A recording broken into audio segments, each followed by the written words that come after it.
Беберкис, так? Той само каварна и за беберкис. Так е красиво, хубаво, нали чисто? Не е като други.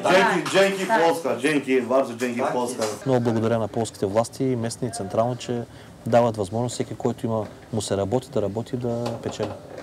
Я даже не гадам по-полски, но троха за интеграция на българо-полской страни. Thank you very much.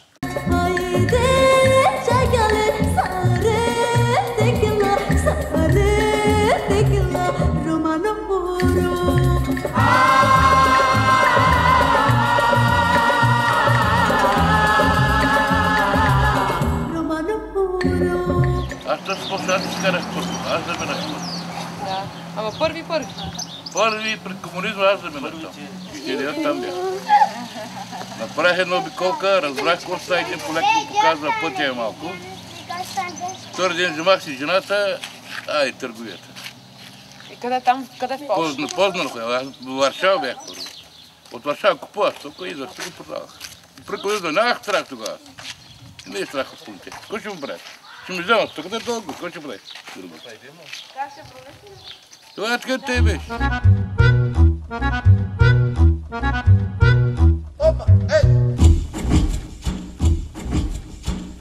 80% от населението отиват от квартала, отиват на Полша да работят там. Значи всичките наши хора вече работят в Полша легално.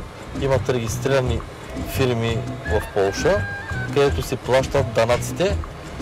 Съответно това печелят хубави пари и много са доволни от Полша, от колко години насам си изкарат прехраната. Много спокойно, казват, че Полша са много добри хората, много голямо уважение намерят.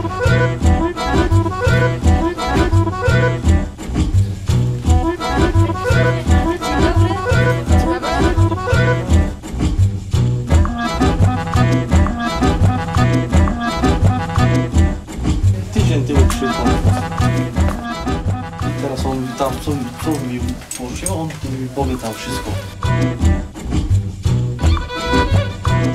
Zarabiają i wtedy się stroją takie fajne domki i żyjemy jak musi być, jak Europejcom żyjemy. O to chodzi, że są taki ludzie, ale najważniejsze, jeszcze raz mówię, живу dzięki Polska. Jestem tam 10 lat. Ja 10, on 20, mama i on 20 lat, 92. I czym tam się pani zajmuje konkretnie? No tam z ciuchami, odzież. Sklep mamy. Dobre. Sprzedajemy tam. Dobrze nam się żyje. Rejestrujesz firma i normalnie, nie? Jak wszędzie. No. Płaci się wszystko, te ZUS-y się płaci, wszystko legalnie. Prowadzisz te książki, nie wszystko. Weseli ludzie są, weselsi są i więcej, no tak. Więcej lubią pić. Oni Niemcy są zimnica, Niemcy. Oni takie zimnica. Ale Polacy... I ten jest nasz Polak. To jest Polak, zobacz. On jest tam, Identyczny Polak. tak, on jest tam urodzony, on tam jest... I tam jest urósł tam, nie? Ten mały po nasze literki nie zna więcej polskiego na komputera, wszystko po polsku umie. Córka też. A jakie macie marzenia? Marzenia znaczy dzieci już mamy, myślimy, żeby dzieci tam do szkoły, bo mamy teraz do pierwszej klasy w tym roku. Tam! Cały czas tam!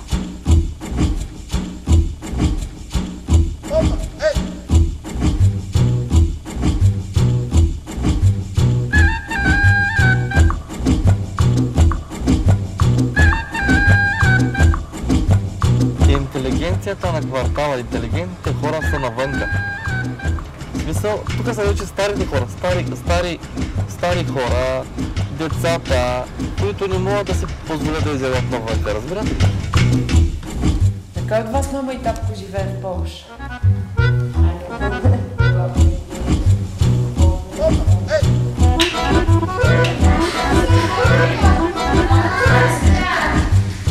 Всички родители са в Полша, бабите са тук, по-възрастните, те гледат децата им и тук ги водят на карантина. Това е.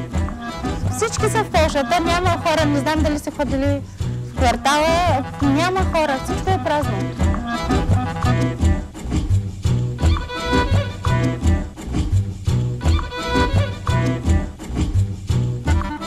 Matka jest Polska, ale teraz rodzina jest Polska, ojciec i mama są w Polska, a oni do pracy są w Polska, a on ogląda dzieci, żeby... Dziadek dogląda. Dziadek, tak. Co mama robi w Polsce? Robi pieniądze.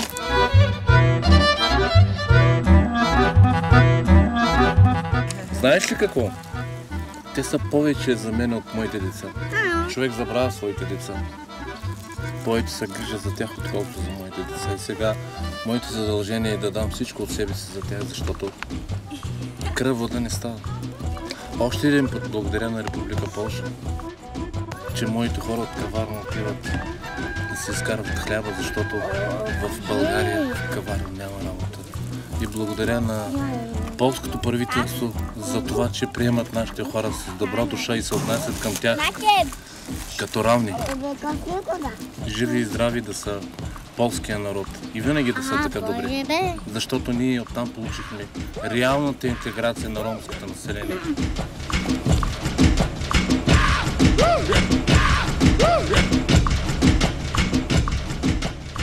Полша докарано. Радом. Да, що е полско? Как се казва? Интеграция се казва.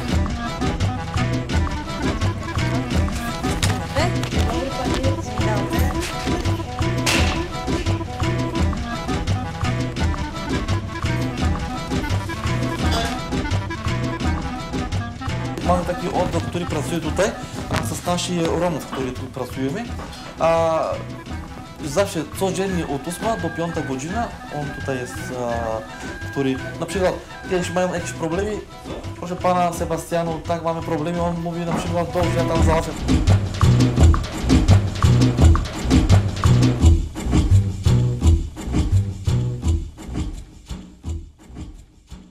И си мислех, че ромите са крадливо племе, че лъжат, че крадат, че са престъпници едва ли не, защото това ми е било насаждано от училище, от малко, от кръга, нали, българи, с които съм расла, съм живяла. И аз съм сигурна, че всички тия българи, които, например, са настроени против ромите по някакъв начин, ако дойдат тук, например, само за една седмица, те ще се променят мнението за ромите. Но като каварненските роми, може би няма в България. Това е истина. Има и такива подхвърляния и по телевизора съм слушала, че те са тъпи, прости и такива ограничени. Не, абсолютно не е така. Но това е било, защото не са посещавали училище. Ние българите сме, мога да кажа, много по-завистливи, много те си помагат. Толкова много добре се разбират. Нямат лоши чувства към нас, докато при нас е малко по-различно.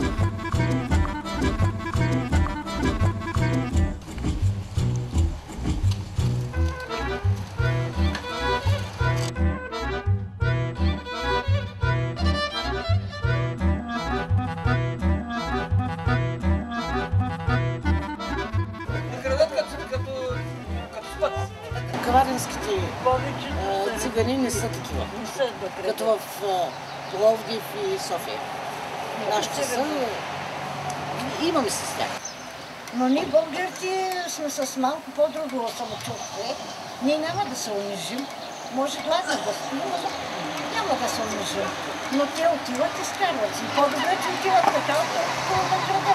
Кмета е много добър. Зато с община са се заслужили хората. Каквото прави за нашите българи, те нали са българи уся. Наши българи. За наха българи, в България живеят.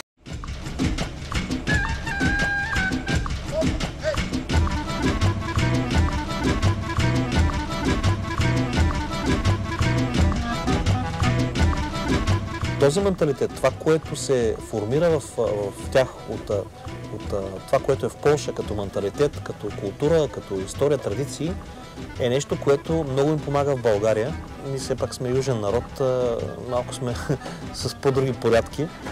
Хубавото е, че те се взимат доброто от Полша и го прилагат тук. И дойдохме и достигаме до там, че дори ние понякога да гледаме това, което те правят и това, което те говорят, да се учим също. Взаимно да си помагаме, взаимно да се учим на правилата на играта, на демокрацията. Затова много важно е, че не само администрацията и Общинския съвет направиха това в квартала, но и самите хора са с друго съзнание, с друго самосъзнание, с друго мислене.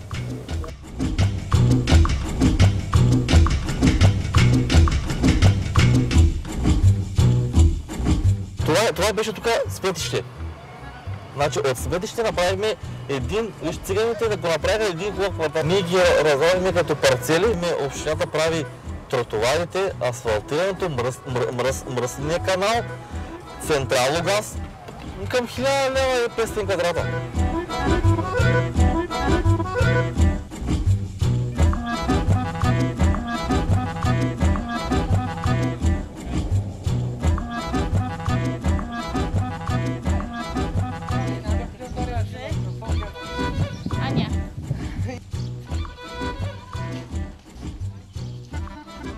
Цяла каварна е там. Кога роđe? Dużo, ne wiem, ale to cała Skaryszев jest to nasi ludzie mają tam. Hoteli mają, mieszkania mają takie duże, to wszędzie, nasi ludzie są tam. To bardzo. I lubią was miejscowi? Jest w porządku? No w porządku, takie wiesz. A czy z władzami czasami są problemy? Straż Miejska? No Straż Miejska zawsze. Jak sobie radzicie ze Strażą Miejską? No, uciekamy. To jak mamy papiery, to teraz mamy papiery. Jak nie mieliśmy papiery, już uciekasz. Co będę zrobić? Oni postawią, wzięli towar i zrobią dużo mandat i nie wiem i co. I to co będę zrobić? Czekasz wziąć towar? To nie można tak. Później co będę zrobić? I uciekasz. On paci, nikomu nie ma, idzie. Co będę zrobić? A gdzie jest teraz mąż? Mąż w Polsce. I co on tam robi? Teraz pracuje. No handluje, jak się mówi. I kiedy wraca? Nie, on nie się wraca. Ja teraz też idę tam. I jak wam się mieszka w Polsce? Jakie No są dobrze. różnice między mieszkaniem tutaj a w Polsce? Co jest Ale tu jest dobrze, tu jest nasz dom, a tam jest inny. To jest to czужdy dom, nie jest nasz dom. Konuş, Cavadili Serhan. A jak wam się tam żyje w Polsce? Jacy są ludzie? No dobrze, to tam jest lepiej. To masz handel, to dużo handlujesz, pracujesz, to będzie tak lepiej. Jak handlujesz, to wszędzie ludzie są dobrzy. A jakie macie marzenia? Meczty, zrobimy dom, mam 3 dzieci, chcemy dużo kasa. No zawsze tak. U nas jest tak, muszę dużo pracujemy, mam 3 dzieci, muszę zrobić jeszcze jeden dom. Mówisz po polsku? Mówisz po polsku coś? Nie.